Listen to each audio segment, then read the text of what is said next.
মুর্শিদাবাদের আখেরিগঞ্জ সীমান্তবর্তী নির্মলচর রাজাপুর পাতিবোনা এলাকায় সোমবার সকাল থেকে শুরু হয়েছে ভয়াবহ ভাঙন।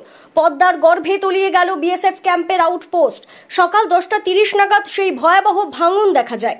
শামশেরগঞ্জ ও লালগোলার পর এবার বড় ধরনের ভাঙনের কবলে মুর্শিদাবাদের আখেরিগঞ্জ।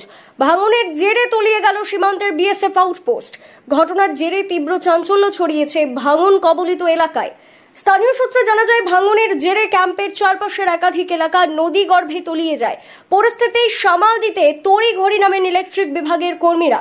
শনি শেখ ও কুরআন শেখের নেতৃত্বে electric line, pole, solar light সহ অন্যান্য গুরুত্বপূর্ণ সরঞ্জাম দ্রুত খুলে এনে নিরাপদে বিএসএফ ক্যাম্পে রাখা হয়।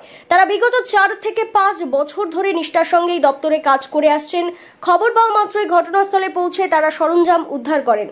এদিনের ভাঙনে সীমান্তবর্তী গ্রামবাসীদের মধ্যে আতঙ্ক ছড়িয়ে পড়েছে।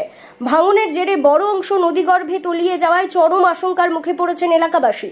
প্রশাসন সূত্রে জানা যাচ্ছে, ভাঙন রুখতে প্রয়োজনীয় পদক্ষেপ নেওয়া হচ্ছে, তবে পরিস্থিতি যে মুহূর্তে অত্যন্ত ভয়ঙ্কর আকার নিতে পারে। মুর্শিদাবাদ থেকে তন্ময় মণ্ডলের রিপোর্ট, লোকাল 18 বাংলা।